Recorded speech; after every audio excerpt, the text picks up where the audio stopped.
오늘은 빌립보서 강의 두 번째 시간 예수 그리스도의 종 바울과 디모데 이런 제목으로 말씀을 나누도록 하겠습니다. 기쁨의 서신인 빌립보서의 말씀을 지난주부터 전하고 있습니다.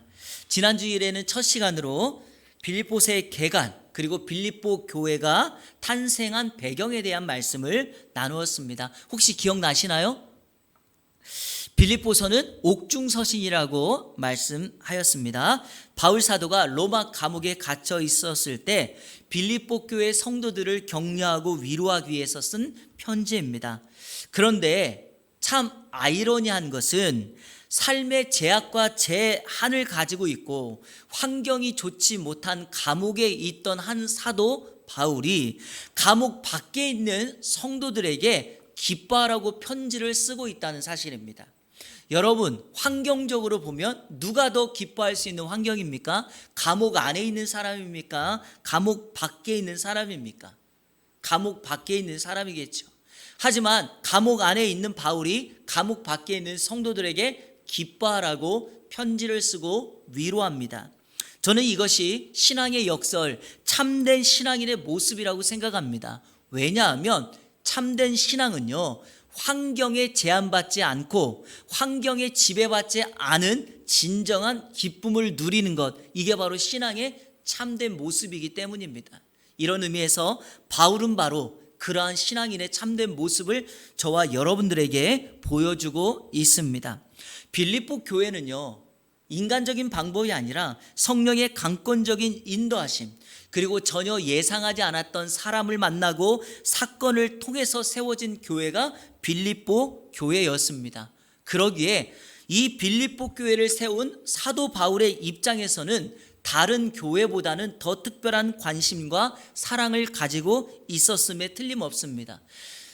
여러분들께 부탁드린 대로 실질적으로 빌립보서를 읽어보면 그 빌립보서 안에 담겨진 내용 가운데 사도가, 목회자가 성도들을 얼마나 사랑하고 있으며 그 편지를 읽고 있는 성도들은 감옥에 갇혀 있는 사도, 목회자를 얼마나 사랑하고 있는지를 우리는 쉽게 찾을 수 있을 것입니다.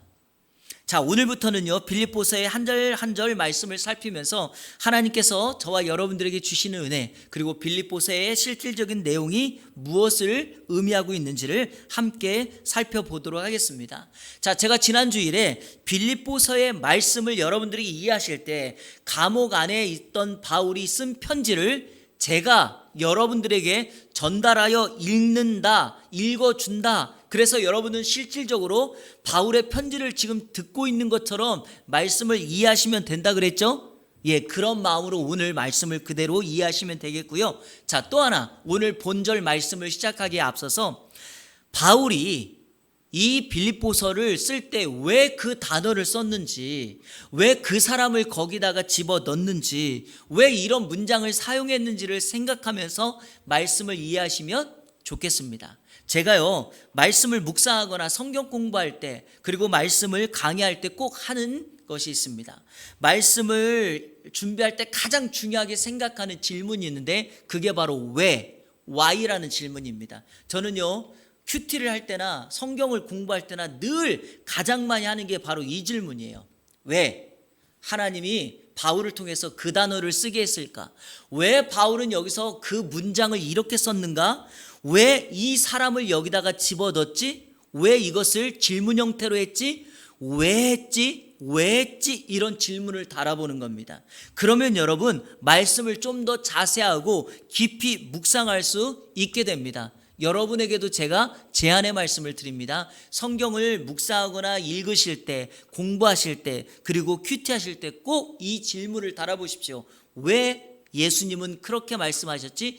왜 하나님이 그 인물에게 이렇게 말씀하셨을까? 그러면 그 말씀에 담겨진 깊은 보화를 캐낼 수 있으리라고 믿습니다. 자, 오늘 그런 질문으로 말씀을 시작해 보겠습니다.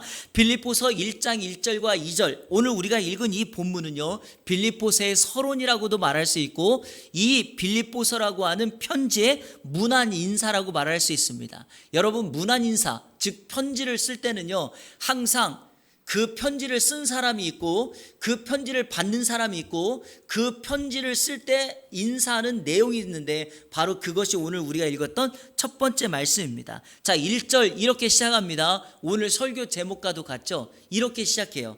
그리스도 예수의 종 바울과 디모데는 이렇게 시작합니다. 자, 그리스도 예수의 종 바울과 디모데 누굽니까? 이 편지를 쓴 사람이죠. 그래서 빌립보서의 발신자 또는 송신자라고 말합니다. 자, 오늘 저는 이 부분에만 집중해서 오늘 여러분에게 바울이 편지의 발신자로서 여기에 기록한 두 가지의 내용을 여러분에게 소개하면서 오늘 하나님이 저와 여러분에게 주시는 은혜를 함께 나누려 합니다. 자, 두 가지 중에 첫 번째, 빌립보서의 발신자를 바울과 디모데로 소개한다는 겁니다. 바울과 디모데. 자, 질문해 보겠습니다. 자, 여러분, 빌립보서의 저자는 그럼 바울과 디모데인가? 여러분 한번 답해 보세요. 빌립보서의 저자가 바울과 디모데입니까?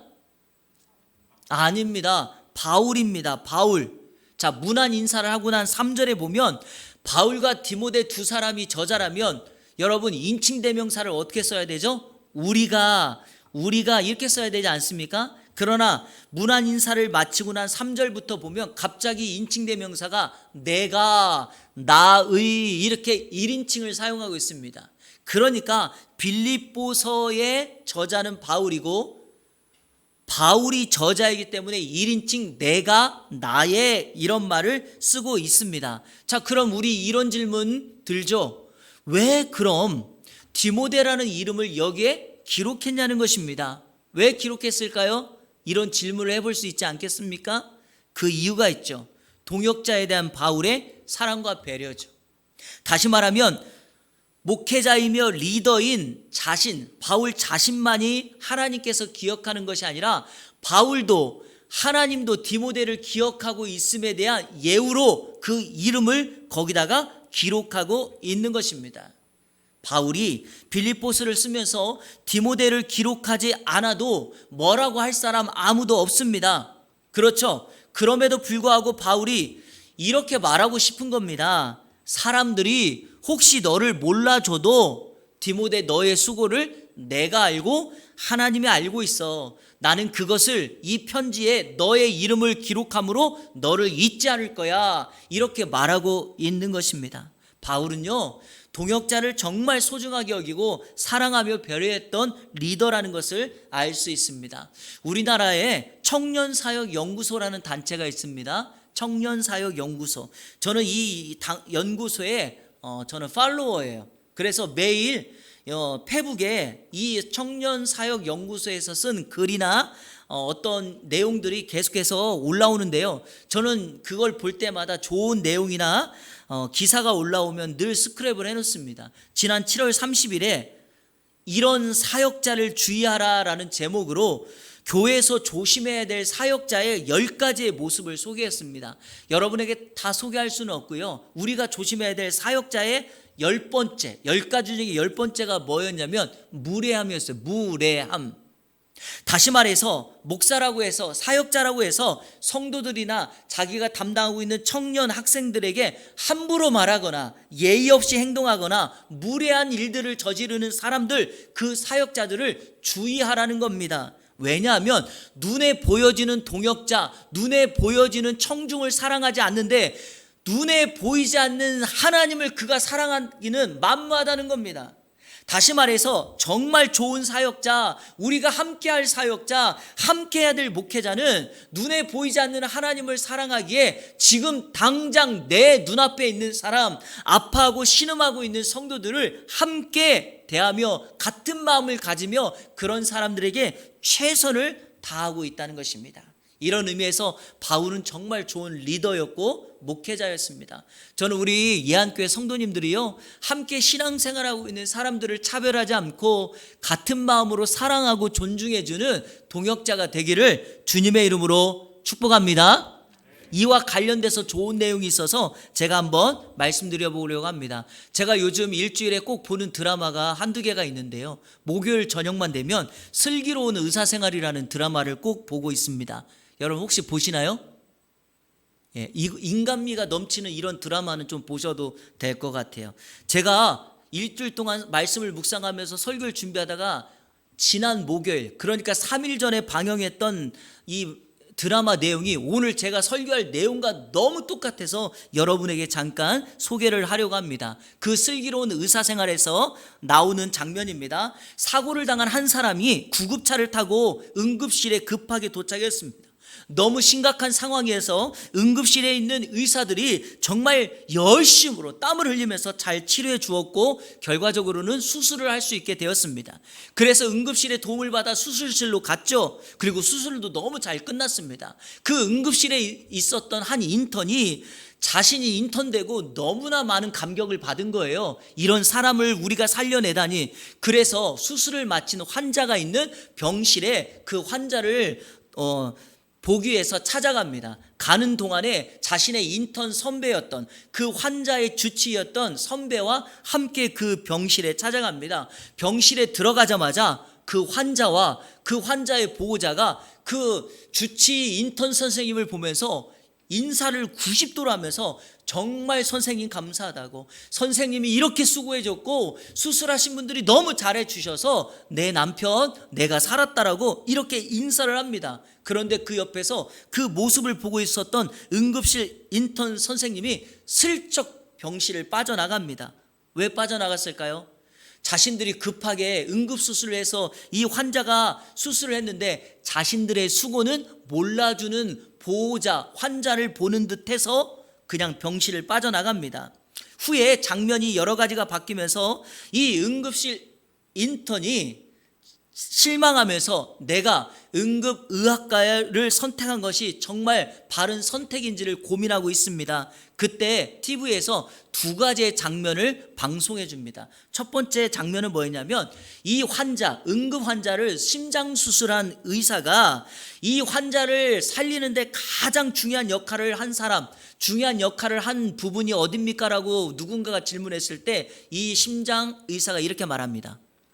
응급실 선생님, 응급실 때문에 이 환자는 살았다라고 말하는 장면이 하나 나옵니다. 자, 또 하나의 장면이 등장하는데요. 바로 응급실에서 이 환자를 돌봐줬던 응급실 교수님입니다. 이 응급실 교수님이 방황하고 있는 그 인턴과 대화하는 장면이 나오는데 이렇게 말합니다. 나는 다른 사람이 나를 알아주지 않아도 환자가 살았으면 괜찮던데, 그리고 다른 사람이 알아주지 않아도 걱정하지 마. 내가 너를 알아줄게. 우리 간호사 선생님들이 너를 알아줄게. 이렇게 말하고 이 인턴 선생님은 얼굴에 정말 기쁨을 갖습니다. 여러분, 누군가가 나를 알아준다는 이 한마디가, 누군가가 나를 기억하고 있다는 이것이 내가 지금 하고 있는 일, 내가 하고 있는 사역, 내가 하고 있는 가고 있는 길에 여러분 정말 도움 그리고 확실함을 느끼지 않겠습니까? 저는 이걸 보면서 이런 생각을 해봤어요. 이 응급실 의사 선생님, 교수님의 이 말이 하늘에 계신 하나님께서 이 땅의 사역을 열심히 살고 있는, 다른 사람은 잘 알아주지 않는 것 같지만 하나님이 저와 여러분을 이렇게 동일하게 말하고 있는 것과 같지 않겠습니까? 저는 그렇다고 생각해요. 하나님은 우리를 기억하고 계세요. 그래서 동일하게 위로하고 계실 줄로 믿습니다. 그래서 빌립보서를 기록하면서 바울은 자신의 이름만, 자신이 저자임에도 자신의 이름만 기록한 것이 아니라 동역자였던 디모데를 기록하고 있다라는 것입니다. 자, 두 번째, 오늘 우리가 말씀을 통해서 살펴봐야 될 두 번째는 바울은 자신을 예수 그리스도의 종으로 소개한다는 것입니다. 예수 그리스도의 종. 사실 바울 사도는요, 자신이 다른 서신서에서 종보다는 주로 사용하는 인사, 자신의 표현이 바로 사도라는 표현입니다. 사도. 자, 우리 같은 옥중서신인 에베소서와 골로새서의 말씀 두 절을 보면서 한번 확인해 보도록 하겠습니다. 에베소서 1장 1절. 자, 한번 볼까요? 하나님의 뜻으로 말미암아 그리스도 예수의 누구된? 사도된 바울은 에베소에 있는 성도들과 그리스도 예수 안에 있는 신실한 자들에게 편지한다. 같은 옥중서신은 에베소서에서는 이렇게 표현합니다. 자, 또 골로새서 1장 1절. 자, 같이 한번 읽어볼까요? 시작. 하나님의 뜻으로 말미암아 그리스도 예수의 사도된 바울과 형제 디모데는, 자, 여기서는 뭐라고 자신을 소개합니까? 사도된. 그러니까 바울 사도는 주로 자기가 복음을 전했고 편지를 쓸 때마다 자신을 사도라고 소개합니다. 특별히 로마서에 또 자신을 사도라고, 로마서를 제외한 다른 곳곳에 자신을 다 사도라고 씁니다. 오직 이 빌립보서와 로마서에서만 자신을 예수님의 종이라고 표현을 하는데, 그러면 또 질문합니다. 왜 바울은 빌립보서에서는 사도라는 말을 쓰지 않고 종이라는 말을 사용했을까요? 이유가 뭘까요? 왜냐하면 자신을 사도라고 굳이 설명하지 않아도 되기 때문이죠. 바울이 자기가 쓴 서신에 사도라고 말하는 이유는요, 누군가가 바울에 대해서 사도성을 의심하고 있기 때문이고, 누군가가 바울의 사도됨을 비판하고 있기 때문에 사도라는 말을 의도적으로 강조하고 있습니다. 빌립보 교회는 지난주에 말씀드렸던 것처럼 로마의 축소판임에도 불구하고 빌립보 교회는 이방인들에 의해서 세워진 교회 아닙니까?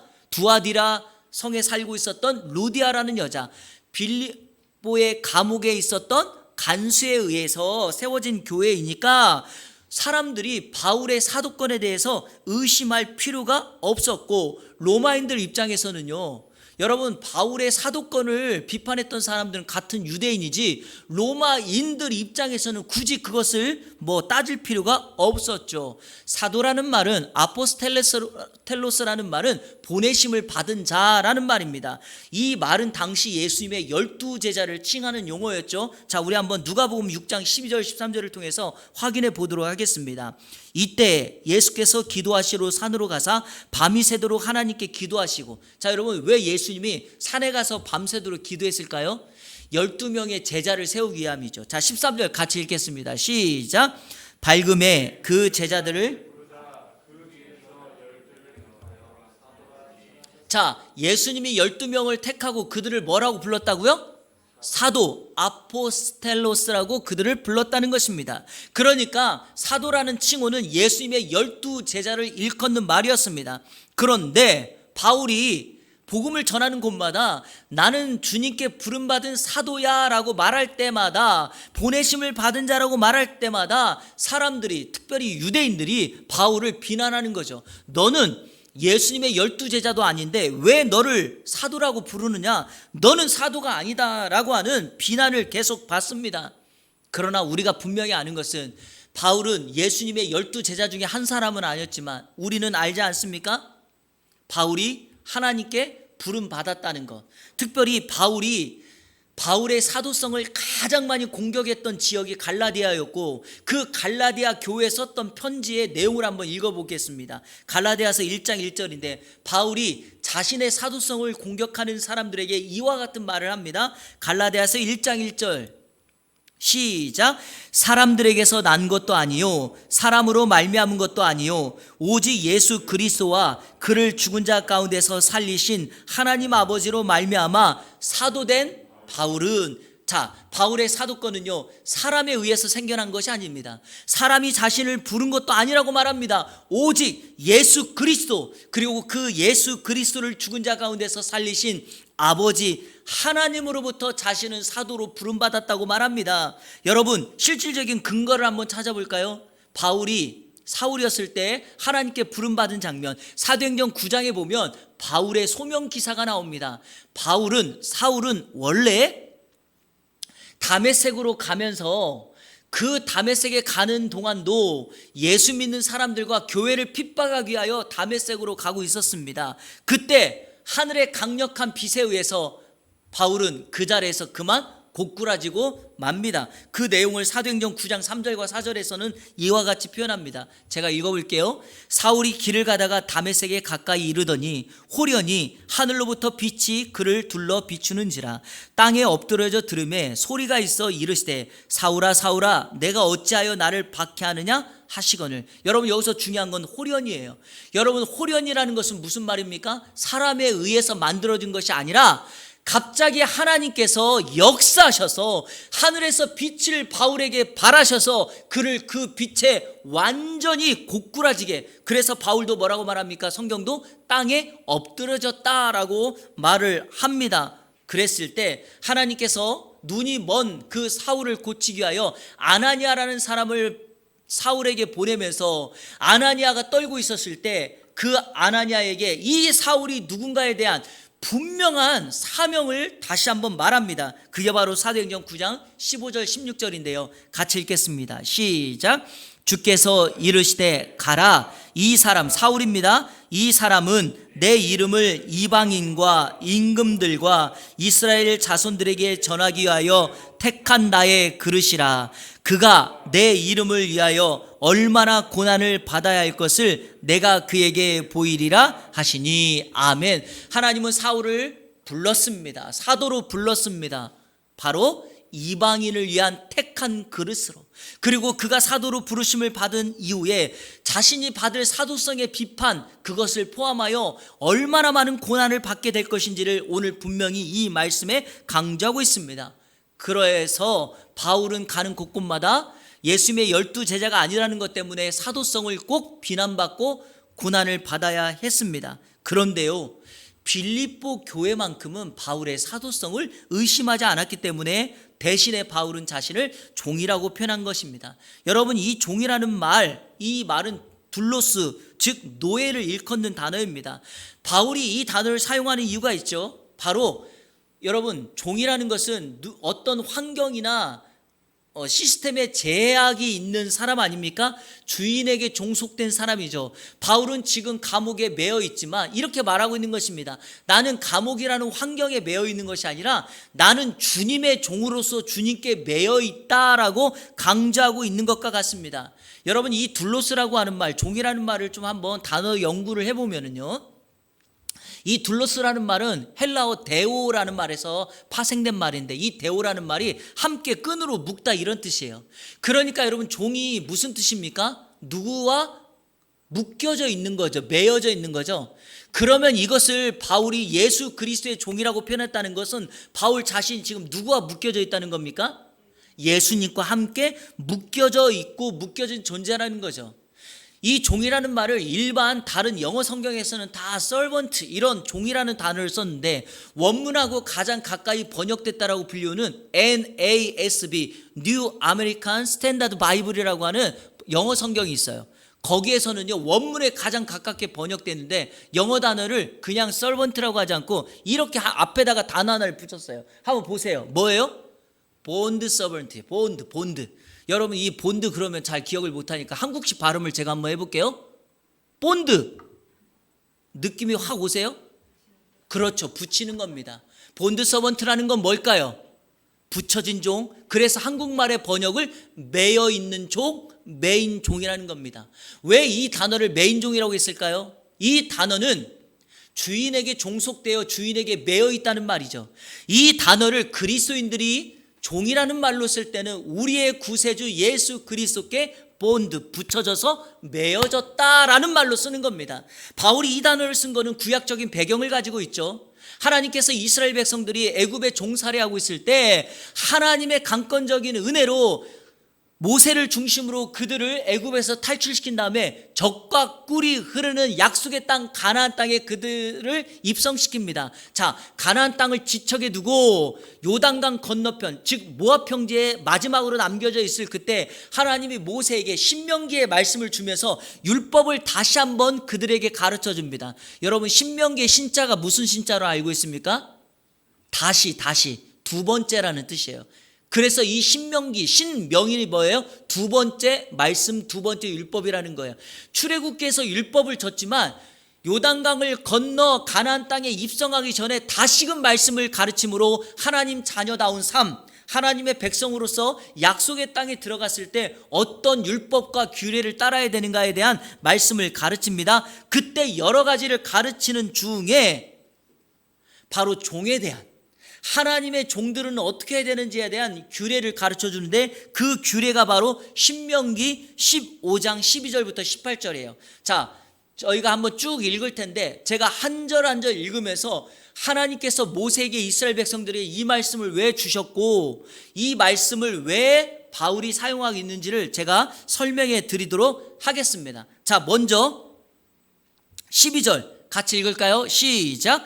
내 동조 히브리 남자나 히브리 여자가 내게 팔렸다 하자. 만일 6해 동안 너를 섬겼거든 7째 해에 너는 그를 놓아 자유롭게 할 것이요. 자, 여러분, 이게 바로 우리가 잘 알고 있는 안식년 제도죠. 6년 동안 종이 되었어도 7년째 되었을 때 어느 땅에 있던지 이스라엘 백성들은 그 종을, 노예를 뭐 해줘라?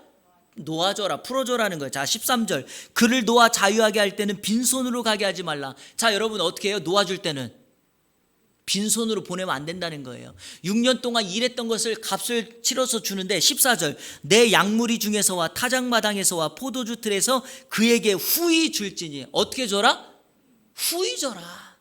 아무리 그 사람이 처음에 팔려왔을지라도 일을 하고 7년째가 되어서 그에게 자유를 줄 때는 후히 넉넉하게 값을 채워줘라. 그 이유가 뭔가? 자, 15절을 같이 읽겠습니다. 시작. 너는 애굽 땅에서 종 되었던 것과 내 하나님 여호와께서 너를 속량하셨음을 기억하라. 그것으로 말미암아 내가 오늘 이같이 내게 명령하노라. 왜냐하면 너희가 애굽에서 종으로 있었지 않느냐. 얼마나 그때 힘들었느냐. 그리고 너희가 그때 자유를 누릴 수 있었던 것 어떻게 속량되었냐? 너희가 너희의 힘과 너희의 노력으로 되었느냐? 그거 아니지 않느냐? 내가 너희를 거기에서 건져내두지 않았느냐? 여러분 잘 아시는 것처럼 10가지 재앙을 통하여 이스라엘 백성들은 강권적으로 구원받지 않았습니까?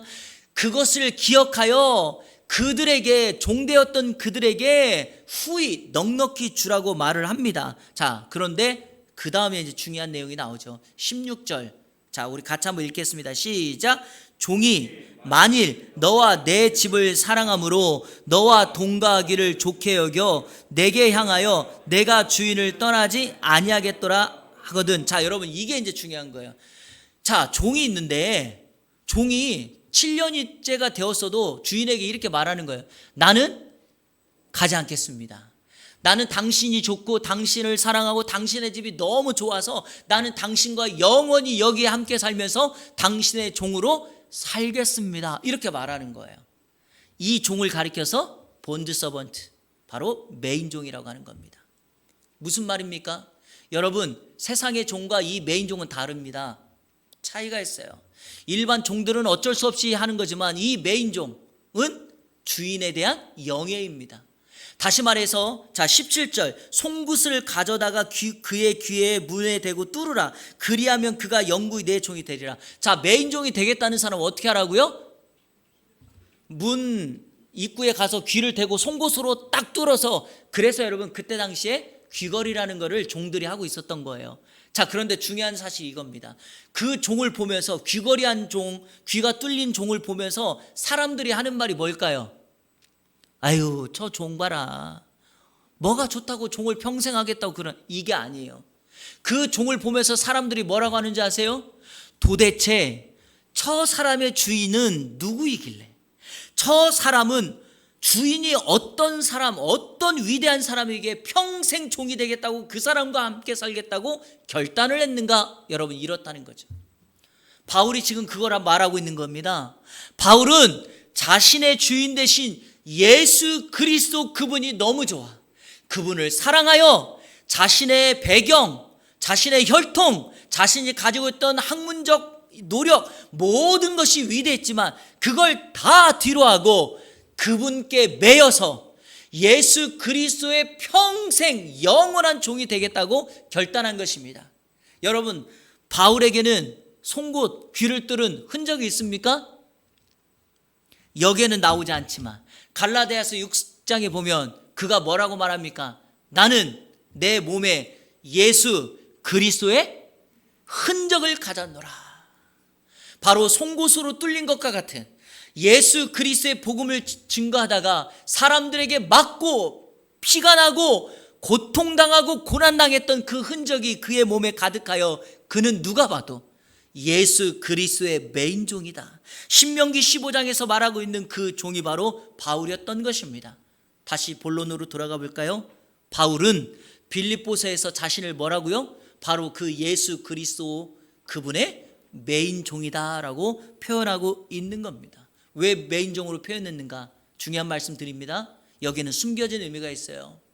여러분, 종은 어디에서 기쁨을 누립니까? 주인과 함께함으로 기쁨을 누리죠. 그 주인께 순종했을 때 기쁨을 누리지 않습니까? 바울이 빌립보서라고 하는 기쁨의 서신을 시작하면서 서두에 자기 자신을 가리켜서 예수 그리스도의 종이라고 말하는 것은요, 여기에는 기쁨이라는 숨겨진 의미가 담겨져 있는 거죠. 다시 말해서 나는 예수 그리스도의 종이기 때문에 종으로 사는 참된 기쁨의 삶을 살고 있다라고 고백하고 있는 것입니다. 사랑하는 성도 여러분, 이제 우리도 바울과 같은 질문에 답을 해야 됩니다. 우리 또한 하나님의 값없는 사랑과 은혜를 받은 자입니다. 이제 우리가 기꺼이 주님을 떠나지 않고 그분을 사랑해서 나도 그분과 함께 귀를 뚫는 듯한 흔적을 가지고 메인 종으로 살아가실 수 있겠습니까? 오늘 이 말씀은 마지막으로 여러분에게 이렇게 도전하는 것입니다. 메인 종으로 살아갈 수 있는가? 최근 우리나라는 20대 대통령 선거를 앞두고 각 정당에서는 대통령 후보를 뽑는 경선을 준비하고 있습니다. 앞다투어서 후보자 자신들이 이 나라의 대통령이 되겠다고, 국민들을 잘 섬기겠다라고 말하고 있습니다. 그런데 이러한 즈음에 우리에게 한 가지 경각심을 주는 사건이 하나가 일어났죠. 마음은 아프지만 참 어이없는 일이 발생했죠. 미국이 아프가니스탄의 방어력을 철수하자 마치 기다렸다는 듯이 탈레반이 빠른 속도로 아프가니스탄에 점령하고 정부를 장악해 버린 사건입니다. 이런 일들은요, 현대사에서 결코 일어나지 말아야 될 사건입니다. 그런데 여기에 문제가 있죠. 여러분 TV 보셨죠? 아프가니스탄을 지키고 백성들을 목숨 걸어 끝까지 보여야 될 아프가니스탄의 대통령이 어떤 일을 했습니까?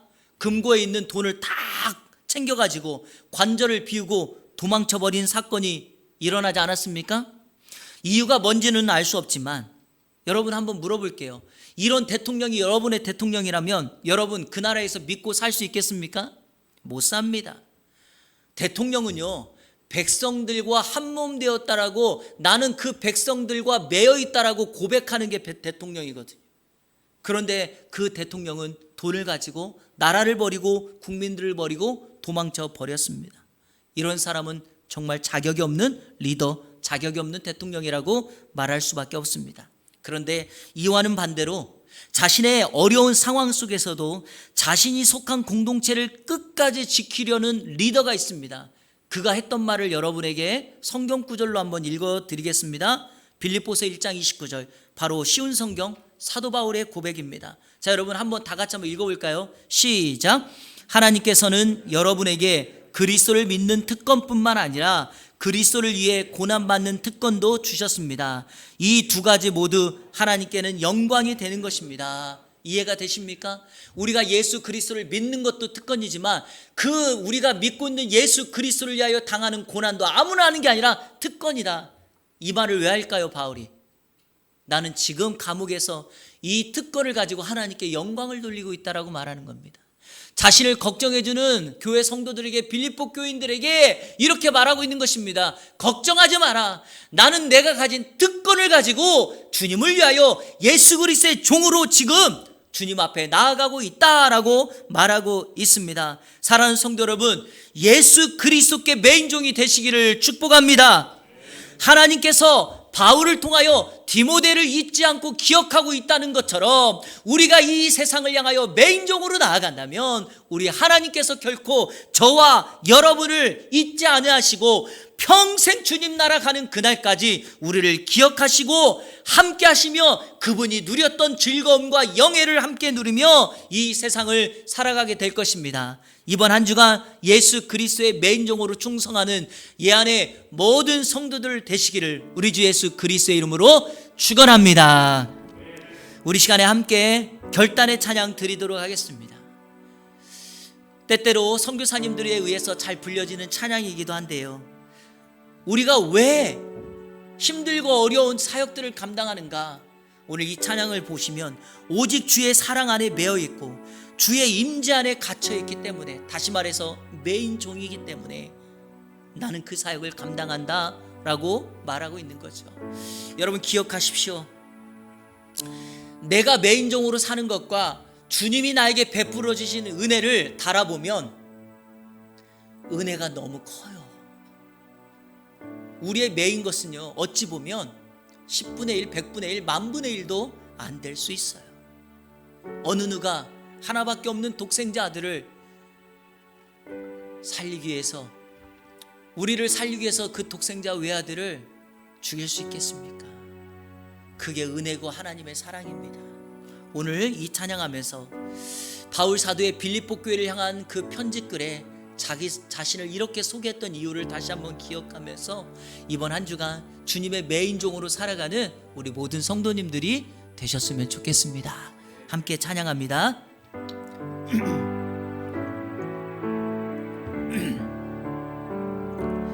오직 주의 사랑에 매여 내 영 기뻐 노래합니다. 이 소망의 언덕 기쁨의 땅에서 주께 사랑드립니다. 오직 주의 임재 안에 갇혀, 오직 주의 임재 안에 갇혀 내 영 기뻐 찬양합니다. 내 영 기뻐 찬양합니다. 이 소명의 언덕 거룩한 땅에서 주께 경배드립니다. 아멘. 주께서 주신 모든 은혜 나는 말할 수 없네. 내 영혼 즐거이 주 따르렵니다. 주께 내 삶들이, 우리 다시 한번 고백합니다. 오직 주의 사랑에 매여 내 영 기뻐 노래합니다. 이 소망의 언덕 기쁨의 땅에서 주께 사랑드립니다. 오직 주의 임재 안에 갇혀 내 영 기뻐 찬양합니다. 이 소명의 언덕 거룩한 땅에서 주께 경배드립니다. 아멘. 주께서 주신 모든 은혜 나는 말할 수 없네. 내 영혼 즐거이 주 따르렵니다. 주께 내 삶들이, 주께서 주신 모든 은혜 나는 말할 수 없네. 주께서 주신 모든 은혜 나는 말할 수 없네. 내 영혼 즐거이 주 따르렵니다. 주께 내 삶드립니다. 아멘. 영원한 것을 위하여 세상의 것을 포기하는 것은 어리석은 것이 아니라고 말했던 짐 엘리엇 선교사의 말을 우리는 기억하고 있습니다. 한 영혼이 천하보다 귀하다고 말씀하신 주님의 말씀을 기억한다면 우리는 세상에서 비춰지는 어떠한 모습 때문에 흔들리거나 좌절할 것이 아니라 내가 정말 주님의 나라, 주님의 영적인 것에 몸부림치고 있는지를 다시 한번 생각하고 묵상해 봐야만 합니다. 내 손해에 대해서는 참 원망하고 불평하고 목소리를 내는데도요, 주님의 교회와 주님을 위해서는 목소리를 내지 않는 사람들이 참 많이 있습니다. 이러한 때 우리에게 필요한 것은 주님께 갇혀 주님의 사랑에 매여 그분과 함께 사는 진정한 성도의 삶을 세상에 보여주는 것입니다. 오늘 이번 한 주간 이 말씀대로 예수 그리스도의 매인종으로 사시기를 축복합니다. 그리고 우리 서로 간의 동역자들을 기억해주고 격려해주는 삶으로 우리 빌립보서의 말씀을 실천하며 살았으면 좋겠습니다. 온 성도들과 연합하여 하나 되어 우리 예안의 공동체가 빌립보 공동체가 되기를 소원해 봅니다. 오늘 말씀 생각하면서 서로를 기억하고 격려하면서 우리 동일한 마음으로 축복하며 여러분의 가정과 개인과 자녀들을 위해서, 교회를 위해서 우리 다 같이 통성으로 기도하며 나갑니다. 기도합니다. 하나님 감사합니다. 오늘 빌립보서의 발신자인 바울과 디모데, 그리고 예수 그리스도의 종으로서의 살았던 그의 모습을 살펴보았습니다.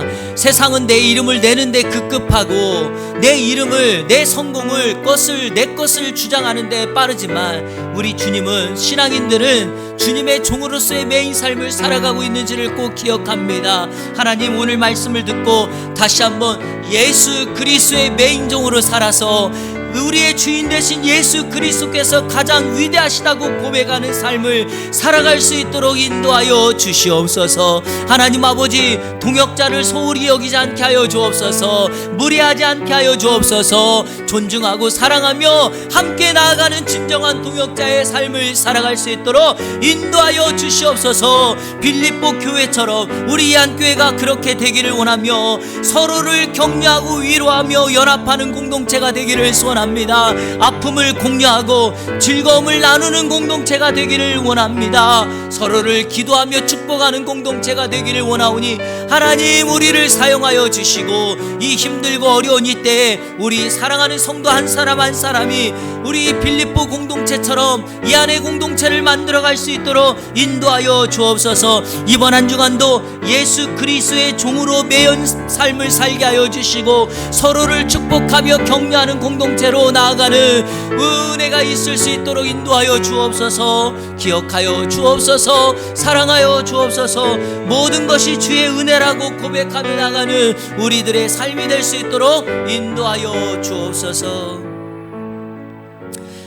하나님 아버지, 감사합니다. 오늘 예수 그리스도의 종 바울과 디모데를 살펴보았는데 우리가 예수 그리스도의 매인종으로 살게 하여 주시고 동역자들을 서로 격려하고 기억해 줘서 서로를 축복하는 공동체, 우리 예안의 공동체가 될 수 있도록 인도하여 주옵소서.